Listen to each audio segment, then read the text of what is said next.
देखिए, हिंदी में क्या है कि द्विजोतम हमारे पक्ष में जो जो प्रधान है, ठीक है, मतलब जो भी सेना में जो लोग हैं उन्हें भी आप समझ लीजिए। यानी दुर्योधन किसको बताता है? द्रोणाचार्य को ये समझा रहा है कि जो जो हमारे पक्ष में प्रधान है उन्हें भी आप समझ लें।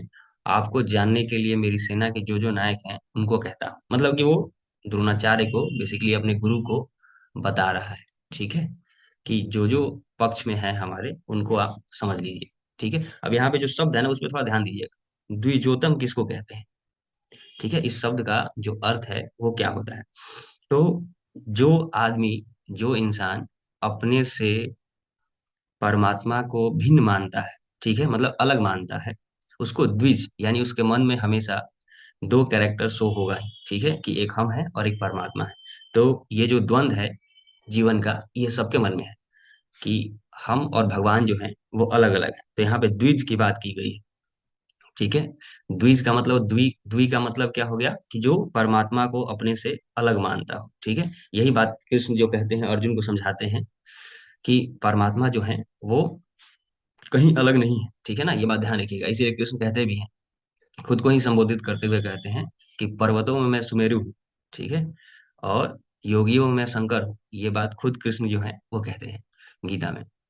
यानी खुद को जो है वो पर ब्रह्म की जो प्रवृत्ति है उससे क्या करते हैं, कृष्ण रिलेट करते हैं। और यही बात अर्जुन को भी कृष्ण कहते हैं। ठीक है, तभी युद्ध हो रहा है। तो ये पहला श्लोक है। इसमें कौन बता रहा है? द्रोणाचार्य जो है, सॉरी, दुर्योधन जो है वो बता रहा है। किसको बता रहा है?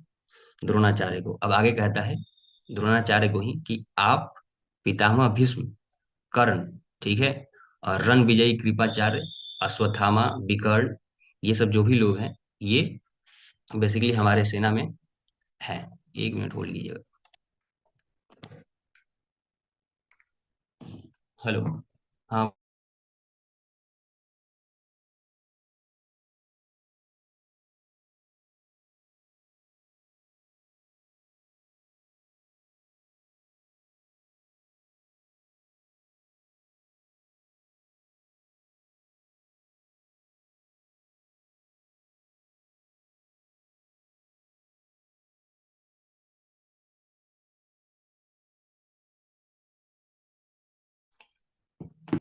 चलिए देखिए, तो यहाँ पे जो है पितामह जो है और भीष्म, कर्ण, ये सभी योद्धा हैं जिनके बारे में क्या बोल रहा है दुर्योधन जो है वो द्रोणाचार्य को समझा रहा है। अब जरा यहाँ ध्यान से समझिएगा, एक एक वर्ड को हमको समझते जाना है। दुर्योधन के बारे में और क्या बोलते हैं द्रोणाचार्य के बारे में हम लोग ऑलरेडी बात कर चुके हैं। यहाँ पे अगर ध्यान दीजिएगा भीष्म के बारे में, तो पिछले क्लास में भी हम चर्चा कर रहे थे कि भीष्म जो है वो बेसिकली क्या है, मन का भ्रम है। तभी जो है मन का जो इंसान का भ्रम होता है वो बहुत लंबे समय तक इंसान के अंदर जीवित रहता है। बात है कि नहीं जी?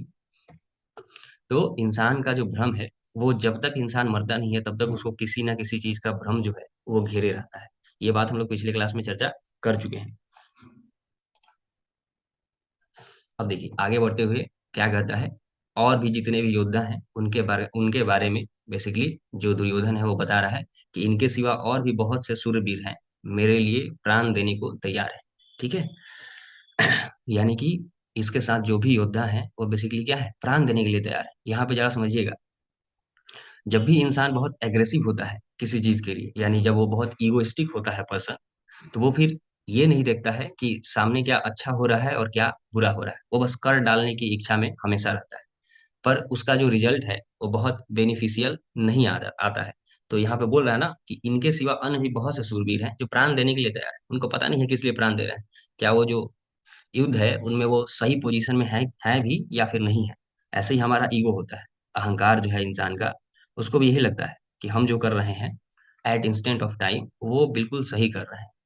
जो हम हैं वही सत्य है, बाकी सब असत्य है। जब इंसान इगोइस्टिक हो जाता है, जब इंसान अहंकार से भर जाता है, तो फिर अपना वो प्राण देने के लिए भी तैयार है। वो ये नहीं जान पाता है कि क्या सही है और क्या गलत है। बात क्लियर है? चलिए आगे देखते हैं। और फिर वो बताता है आगे कि ऐसी वह पितामह भीष्म द्वारा रक्षित हमारी सेना सब प्रकार से अजय है, और भीम द्वारा रक्षित इन पांडवों की यह सेना सहज जीती जा सकती है। सेना सहज ही जीती जा सकती है। अब यहाँ पे दोनों नाम जरा समझिएगा।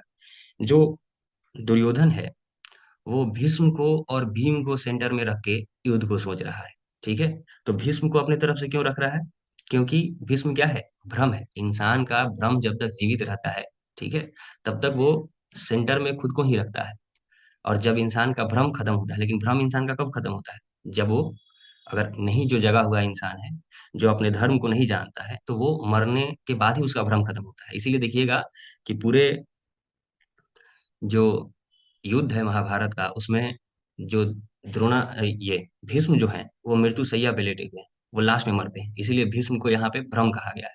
और इंसान का जो भ्रम है वो अजय है, इतना अजय है कि उसको हराया नहीं जा सकता है।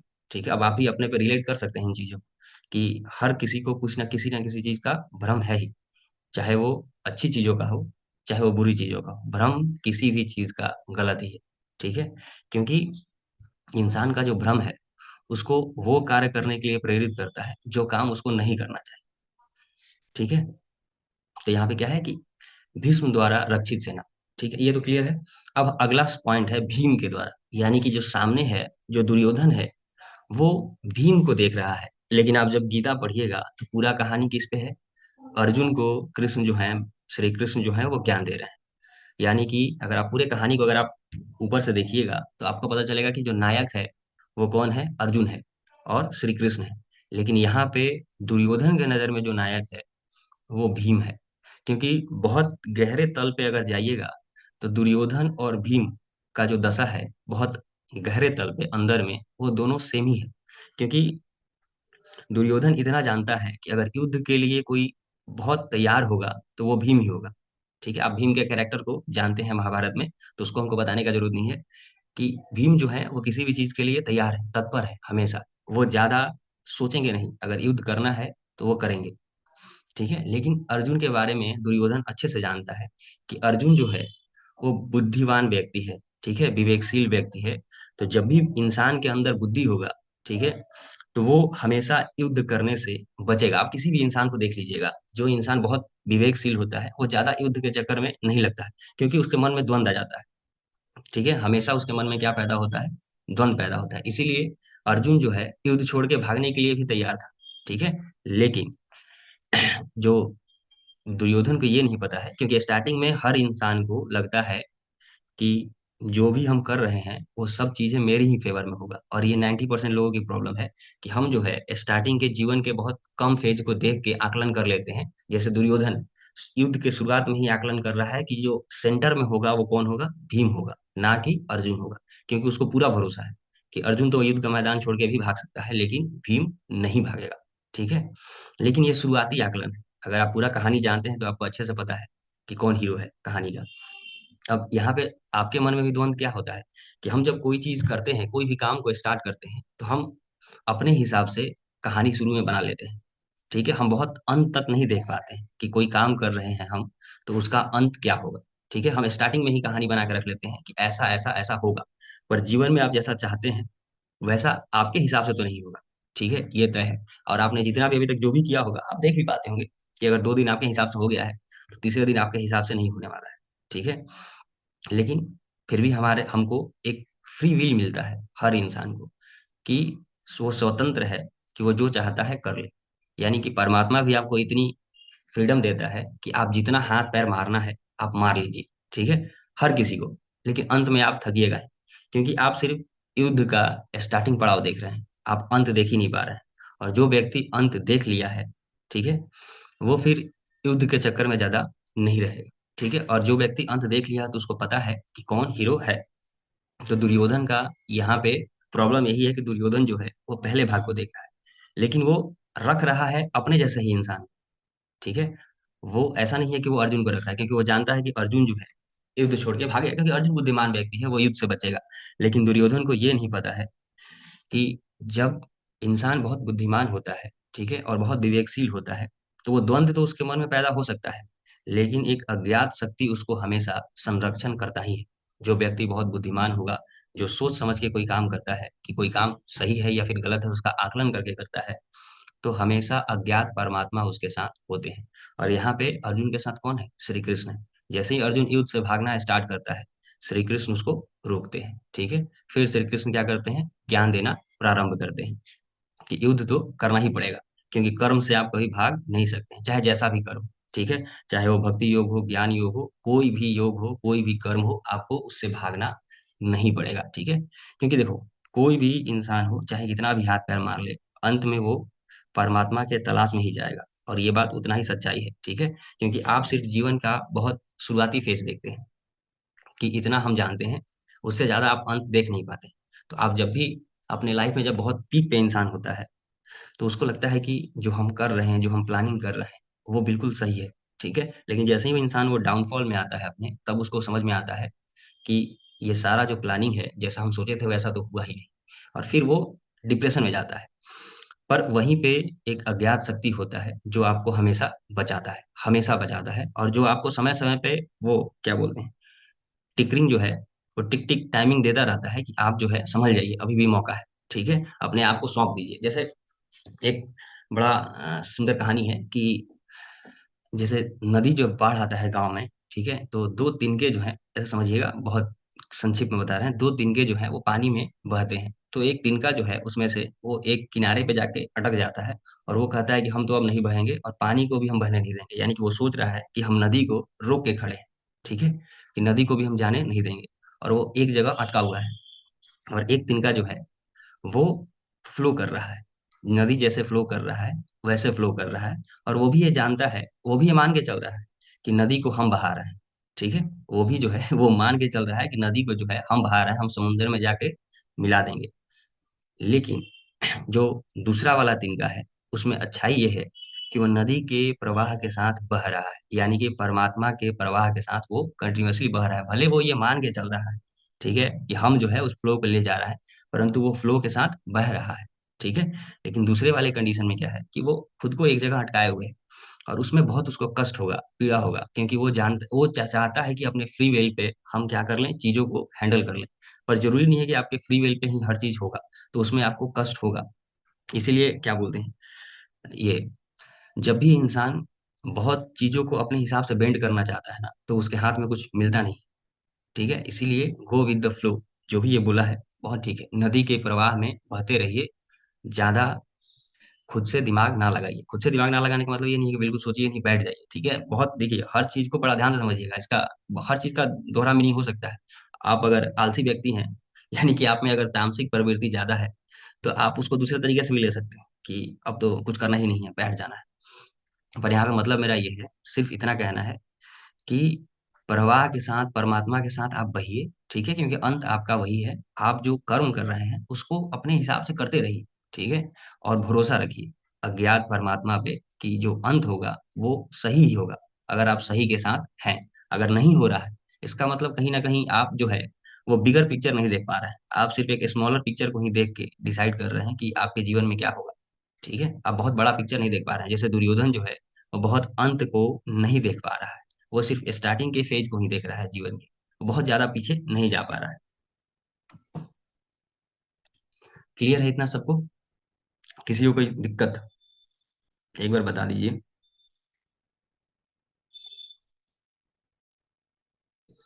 हम्म,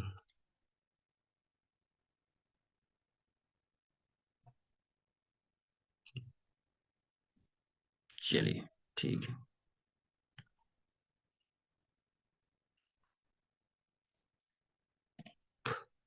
हाँ, तो यहाँ पे क्लियर है आपका, भीष्म और किसका, भीम के, भीम की जो बातें हैं वो क्लियर है ना?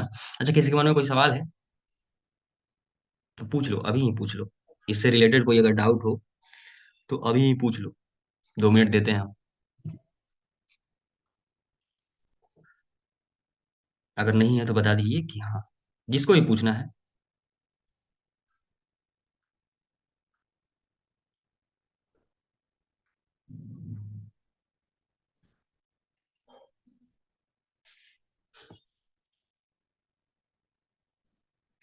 देखो, एक बहुत सुंदर सा सवाल है यहाँ पे कि हर इंसान का जो है वो फ्री विल है। ठीक है। हम क्या बता रहे हैं कि हर इंसान के पास एक फ्री विल है, एक परमात्मा का विल है। ठीक है। जो कि आपको कंटिन्यूअसली क्या कर रहा है, प्रवाह में बहाया जा रहा है। ठीक है। तो अब इसमें कॉन्फ्लिक्ट है, तो फिर हम, सवाल ये भी हो सकता है ना कि हम फिर अज्ञात का जो परमात्मा है उसके विल को हम कैसे समझ पाए। ठीक है। कि कैसे हम उस विल को पकड़ पाए कि जो परमात्मा का विल है, ठीक है, वही मेरा विल होगा। यानी कि कॉन्फ्लिक्ट जो है उसको कैसे खत्म कर पाए कि परमात्मा जो है उसका विल क्या है और जो मेरी फ्री विल है वो क्या है, दोनों के बीच का कॉन्फ्लिक्ट हम कैसे खत्म कर पाएंगे। तो वो तभी हो पाएगा जीवन में जब आप, जैसे कि फॉर एग्जाम्पल, उदाहरण के तौर पे हम समझ सकते हैं कि समुंदर का जो बूंद है वो तभी समझ पाएगा अपनी हकीकत को जब वो समुंदर में मिला होगा। ठीक है, यानी कि समुंदर के जो पानी है उस लहरों में वो समाया होगा। ठीक है, तो आप तभी वो समझ पाएंगे। अलग होके अगर जब आप देखते हैं, जैसे अभी बात की ना, द्विजोत्तम, द्विज का जो भाव है, अलग होके जब आप देखते हैं तो आप उस विल में हमेशा कॉन्फ्लिक्ट में ही रहिएगा। उस विल को कभी समझ नहीं पाइएगा जो परमात्मा का विल है वो आपका विल क्या है। क्योंकि कृष्ण और अर्जुन के बीच का यही संवाद है। ठीक है, अर्जुन जो है वो अपने विल पे चीजों को करना चाहता है, और जो श्री कृष्ण है, परमात्मा जो है, वो उनको यही समझा रहा है। ठीक है, कि आपको परमात्मा के प्रवाह के साथ ही आना पड़ेगा। आपको अपने विल पे युद्ध करके कुछ हासिल होने वाला भी नहीं है। हम्म, सवाल क्या था जी, सॉरी भूल गया।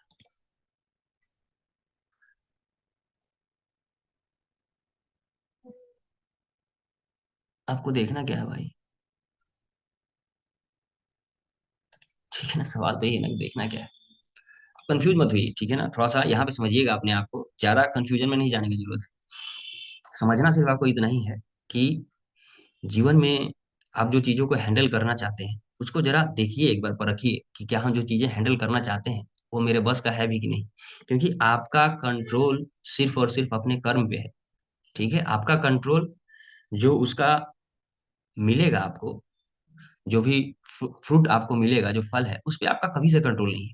ठीक है, अगर हम मान लो एग्जाम दे के आए हैं फॉर एग्जाम्पल, तो मेरा तो कर्म यही है ना कि हम एग्जाम जो है वो कितना ईमानदारी से पढ़ के दिए हैं। ठीक है, एग्जाम में क्या होगा, रिजल्ट आएगा कैसा आएगा, कि चोरी हो जाएगा, ठीक है, ये किसका विल है? आपका विल है? ये आपका है ही नहीं। तो फिर आप सोचना क्या चाहते हैं पहले उस पर देख लीजिए एक बार, कि आप जो चाहते हैं वो क्या चाहते हैं। एग्जाम में क्या होगा आप नहीं जानते हैं, वो आप पे कंट्रोल भी नहीं है कि कितना मार्क्स मेरा आएगा। आप कैसे जज कर सकते हैं घर में बैठ के? और जो जज करते हैं, मिलाते हैं रोज सुबह बैठ के कि फिजिक्स में 90 नंबर का लिखे हैं, केमिस्ट्री में 90 नंबर का लिखे हैं, ठीक है, पर क्या 90 नंबर किसी का आ पाता है? हो सकता है कभी ज्यादा आ जाए, हो सकता है कभी कम आ जाए। ठीक है, और फिर आप उसके लिए परेशान हैं कि अरे छाती पीट रहे हैं, ये क्या हो गया। तो, तो इसमें तो किसी का भी नहीं चलेगा। ठीक है, तो गो विद द फ्लो, यही कहने का मतलब है कि आराम से बहिए। ठीक है, हमेशा इस बात को अंदर मजबूत रखिए, यहाँ से, ठीक है, और यहाँ से, मतलब कि दिमाग से और दिल से आपको इतना मजबूत होना चाहिए कि आपके अगेंस्ट भी कोई डिसीजन आएगा तो भी ठीक है, परमात्मा की मर्जी। अगर आपके फेवर में डिसीजन है तो भी ठीक है, परमात्मा की मर्जी। ज्यादा उछलिए नहीं। ठीक है, उछलने से कुछ होगा नहीं। जैसे कि अब हम तिनका का एग्जाम्पल ले रहे थे ना, कि वो फ्लो कर रहा है, ठीक है, और उसको लग रहा है कि हम समुद्र समुद्र में जाकर नदी को मिला दें। पर ठीक है, वो भी फ्लो ठीक है एक तरह से कम वो इतना से परेशान ही ना है। जब कैरियर में वो डाउनफॉल में आता है तो कम से कम इतना परेशानी नहीं है कि वो डिप्रेशन का शिकार हो जाए। ठीक है, और आपकी प्रॉब्लम इतनी भी बड़ी नहीं है। अब मार्क्स मान लो कि कम आया है, फॉर एग्जाम्पल, चाहे और भी जो भी है, स्टूडेंट के लाइफ का जो भी प्रॉब्लम है, ठीक है, प्रेमिका भाग गई है, मतलब छोड़ दी है,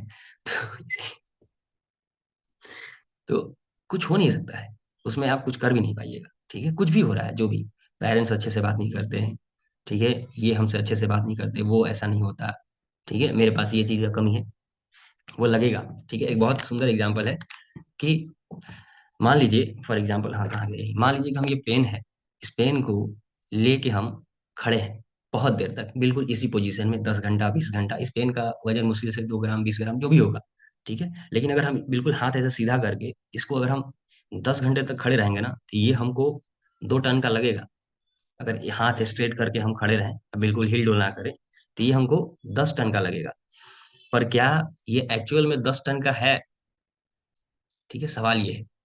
ये तो 20 ग्राम का अगर होगा तो ये 20 ही ग्राम का रहेगा। तो प्रॉब्लम्स और कंडीशन जो है वो वही का वही रहेगा। आपके देखने के नजरिया पर डिपेंड करता है कि उस प्रॉब्लम को आप कितने समय तक होल्ड करके रखना चाहते हैं। ठीक है। हैप्पीनेस में आपको टैप करना पड़ेगा बाबू। ठीक है। हमेशा हैप्पीनेस आपके पास चल के नहीं आएगा, आपको टैप करना पड़ेगा, जाके दरवाजा पे खटखट करना पड़ेगा, तब जाके होगा। नहीं तो फिर ये जो 20 ग्राम का प्रॉब्लम है, आपको 10 घंटे बाद 2 टन का लगेगा। क्लियर?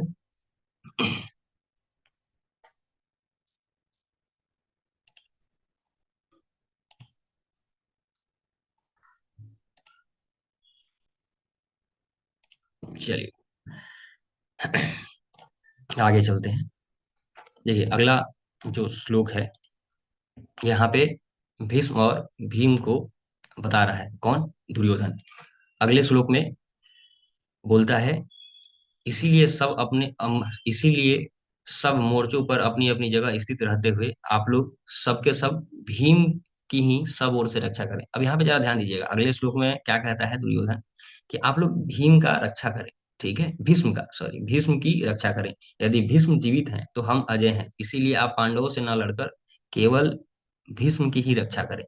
अब बड़ा समझने वाला बात है कि भीष्म इतने बड़े योद्धा हैं, ठीक है, फिर भी उनको रक्षा करने के लिए सेना का जरूरत पड़ रहा है, खुद की रक्षा के लिए। तो फिर वो काहे का योद्धा है? सबसे पहला सवाल तो यही है। तो यहाँ पे भीष्म कौन है, आपको हम शुरू में बताए हैं कि भ्रम है। और जब भी इंसान का भ्रम जीवित रहता है तो वो अपने आप को अजय मानता है, कि जो हम हैं वो सर्वोपरि हैं, अपने आप को हमेशा सर्वश्रेष्ठ मानता है। तो इसीलिए दुर्योधन क्या कर रहा है, कह रहा है कि भीष्म को सारी सेनाएं सब ओर से रक्षा करे, क्योंकि अगर भीष्म जीवित है, यानी कि इंसान का भ्रम जीवित है, तो हम अजय हैं, मतलब कि हम बिल्कुल विजेता हैं, हमको कोई हरा नहीं सकता है। इसीलिए जो भीष्म है वो अंत तक जीते भी हैं। ठीक है, ये इंडिकेशन है कि जो आपका भ्रम है वो पूरे अंत तक चलता है। अब आगे देखते हैं। इसके बाद कुरुवंशियों ने, वृद्ध प्रतापी पितामह भीष्म ने उस दुर्योधन के हृदय में हर्ष उत्पन्न करते हुए उच्च स्वर से सिंह के समान गरज कर शंख बजाया। ठीक है, यानी कि यहाँ पे युद्ध की जो है वो घोषणा हो चुकी है। ठीक। और पहले शंख कौन बजा रहा है, तो भीष्म जो है वो शंख बजा रहे हैं। देखिए जब युद्ध है ना, तो अगर आप ज्ञानी लोगों को जरा समझिएगा, तो उनके लिए युद्ध जो है वो बहुत द्वंद की चीजें हैं। जो भी विवेकवान पुरुष है, ठीक है, या फिर विवेकशील इंसान है, जो भी, उसके लिए जो युद्ध है वो बहुत द्वंद का विषय है। इसीलिए जब गीता कोई भी बहुत दार्शनिक, या फिर गीता जब बहुत कोई भी ज्ञानी पढ़ते हैं, तो उनको बड़ा गीता में घबराहट होता है। क्यों होता है? क्योंकि सबसे पहले जो कृष्ण है वो युद्ध करने की बात करते हैं, और कोई भी विवेकशील पुरुष के लिए जो युद्ध है वो बहुत डरावना प्रतीत होता है। ठीक है, जिसके पास भी बुद्धि है, विवेक है, उसके लिए वो युद्ध जो है वो डरावना होता है। इसलिए गांधी जो है, अगर गांधी को हम कोट करेंगे, तो गांधी जो है गीता को तो वो मानते थे, लेकिन वो युद्ध से बहुत बचते थे। ठीक है। तो ये ज्ञानी पुरुषों का लक्षण है, क्योंकि ज्ञानी हमेशा द्वंद में रहता है कि क्या इसका जो परिणाम होगा वो अच्छा होगा या गलत होगा। लेकिन जो कृष्ण है, जो परमात्मा है, वो ये कह रहा है कि अच्छा बुरा को त्याग करके जो मैं कह रहा हूं वो कर्म करो। ठीक है, यानी कि ये मत सोचिए कि क्या सही है क्या गलत है, क्योंकि पहली बात तो सही गलत तय करने का परिभाषा ये आपने ठेका नहीं ले रखा है कि क्या सही है और क्या गलत है। और दूसरी बात कि सही और गलत को हम डिसाइड किसके बेस पे करते हैं, अपने नॉलेज के बेस पे। तो हमारा नॉलेज ही पहले तो इतनी सा है, ठीक है, इतना है, और उसके बेस पे हम डिसाइड कर रहे हैं कि क्या सही है और क्या गलत है। तो ये मूर्खता वाली बात है कि बिना ज्ञान के हम ये डिसाइड करने चलते हैं अपने छोटे से ज्ञान पे कि क्या सही है और क्या गलत है। तो उससे ज्यादा बेहतर है कि परमात्मा जो कह रहे हैं वो आंख बंद करके उन पे भरोसा किया जाए। ठीक है, यानी कि जो नदी का प्रवाह है, उस प्रवाह में बहते चले जाइए। अब आपके पास दो कंडीशन है, या तो नदी के प्रवाह में आप बिल्कुल, क्या बोलते हैं, टेक लगा के बैठ जाइए कि हम तो नदी के प्रवाह को भी रोक देंगे, तो उस प्रवाह में तो आप निकल जाइएगा, आपको बहुत तकलीफ होगा, लेकिन आप रोक नहीं पाइएगा। ठीक है। और दूसरा है कि फ्लो में बह रहे हैं, ठीक है, वो सबसे बेटर विकल्प है कि गो विद द फ्लो, आप नदी के साथ बहते बहते चले जाइए, क्योंकि आपको पता है कि अंत में मिलना परमात्मा में ही है। ठीक है। तो कर्म भी सही समझ के, जान के, ठीक है, अपने नॉलेज के बेस को बढ़ा के ही कोई कर्म इंसान को करना चाहिए। बिल्कुल। उसमें कोई दो राय नहीं है कि परमात्मा के द्वारा जो किया गया कर्म है वो गलत होगा। बिल्कुल नहीं गलत होगा, क्योंकि आपकी जो मेंटेलिटी है वो बहुत छोटे स्तर से बनी हुई है, बहुत संकीर्ण है, वो बहुत विकास नहीं कर चुका है। तो हम जो सोचेंगे वो लिमिटेड, हमारे पास थिंकिंग एबिलिटी है कि इतना ही से हो जाएगा। जैसे कि आप देखिएगा तो साइंस जो है, अगर थोड़ा सा हम बात करेंगे, तो जो लोग रिसर्च करते हैं, जो साइंटिस्ट हैं, तो आपको क्या लगता है कि जो भी घटनाएं होती हैं जो वो ऑब्जर्व करते हैं, उनको इस छोटे से सोच के कारण है? नहीं, उनको पता है कि फ्लो में कैसे जाना है। बहुत जितने भी बड़े साइंटिस्ट को आप सुनिएगा, चाहे वो अल्बर्ट आइंस्टाइन हो, चाहे वो कोई भी हो, ठीक है, वो हमेशा गीता को कोट करेंगे। अब बहुत सुन सकते हैं, ठीक है, आप एक मूवी भी देखे होंगे, ओपेनहाइमर। ठीक है, क्यों? क्योंकि जो परमात्मा का लय है, उसमें ही जाने के बाद आपको एक्चुअल में समझ में आता है कि जो सृष्टि है, जो यूनिवर्स है, वो उसकी संरचना कैसे है, वो फंडामेंटल में कैसे काम करती है। तो आपको उस नॉलेज के साथ सिंक होना पड़ेगा, तब जाके वो सही नॉलेज आपको क्या होगा, ट्रांसफर होगा। तो यहाँ पे जो भीष्म है, वो शंख नाद करते हैं, और उसके बाद फिर एक साथ शंख नगाड़े ढोल मृदंग, ठीक है, रण सिंघा आदि बाजे बजते हैं, और वो शब्द बड़ा भयंकर हुआ, ठीक है, मतलब बहुत भयंकर शब्द होता है। जब भी असुरी संपदा कोई काम करता है, तो वो जो नाद होता है उसका, वो सुनने लायक नहीं होता है। यानी कि जब भी आप अपने जीवन में अपने लय को नहीं पता है आपको, फिर अगर वो कोई कर्म करते हैं, जैसे स्टार्टिंग के पहले क्लास में ही बोले थे कि अगर आपका जीवन का संगीत बढ़िया है, तो फिर आपको भी सुनने में मजा आएगा और सामने वाले को भी आपके संगीत में रुचि होगा। लेकिन अगर जीवन का संगीत ही गड़बड़ है, यानी कि लय खराब है, तो आपको भले मजा आ सकता है, जैसे दुर्योधन को बहुत अच्छा लग रहा है, ठीक है, लेकिन सामने जो है वो मजा नहीं आएगा, ठीक है ना।